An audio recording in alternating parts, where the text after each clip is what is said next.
Evil and the despicable attack left mothers and fathers, infants and children, thrashing in pain and gasping for air. These are not the actions of a man, they are crimes of a monster instead. Following the horrors of World War I a century ago, civilized nations joined together to ban chemical warfare. Chemical weapons are uniquely dangerous, not only because they inflict gruesome suffering, but because even small amounts can unleash widespread devastation. The purpose of our actions tonight is to establish a strong deterrent against the production, spread, and use of chemical weapons. Establishing this deterrent is a vital national security interest of the United States. The combined American, British, and French response to these atrocities will integrate all instruments of our national power, military, economic, and diplomatic. We are prepared to sustain this response until the Syrian regime stops its use of prohibited chemical agents.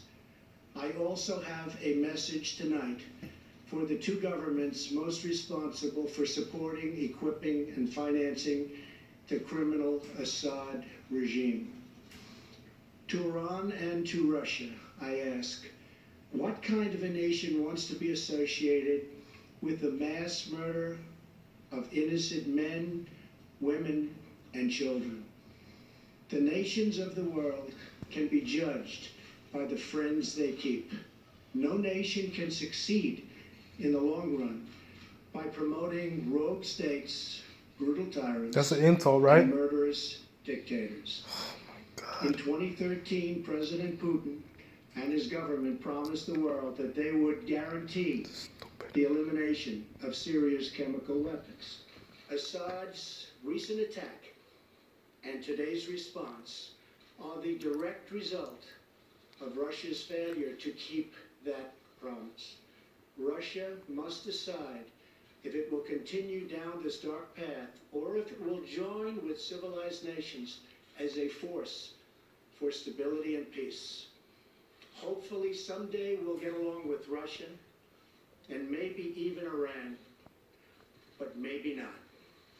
I will say this. The United States has a lot to offer. With the greatest and most powerful economy in the history of the world.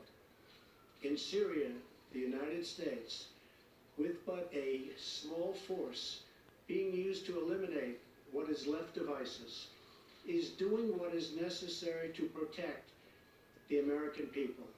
Over the last year, nearly 100% of the territory once controlled by the so-called ISIS Caliphate in Syria and Iraq has been liberated and eliminated. The United States has also rebuilt our friendships across the Middle East.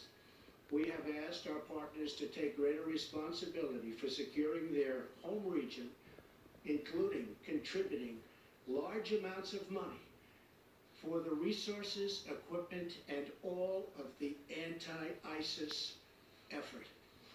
Increased engagement from our friends, including Saudi Arabia, the United Arab Emirates, Qatar, Egypt, and others, can ensure that Iran does not profit from the eradication of ISIS. America does not seek an indefinite presence in Syria under no circumstances. As other nations step up their contributions, we look forward to the day when we can bring our warriors home, and great warriors they are. Looking around our very troubled world, Americans have no illusions. We cannot purge the world of evil or act everywhere there is tyranny. No amount of American blood or treasure can produce lasting peace and security in the Middle East. It's a troubled place. We will try to make it better, but it is a troubled place. The United States will be a partner and a friend. But the Stupid. fate of the region lies in the hands of its own people. In the last century, we looked straight into the darkest places That's of the it. human soul.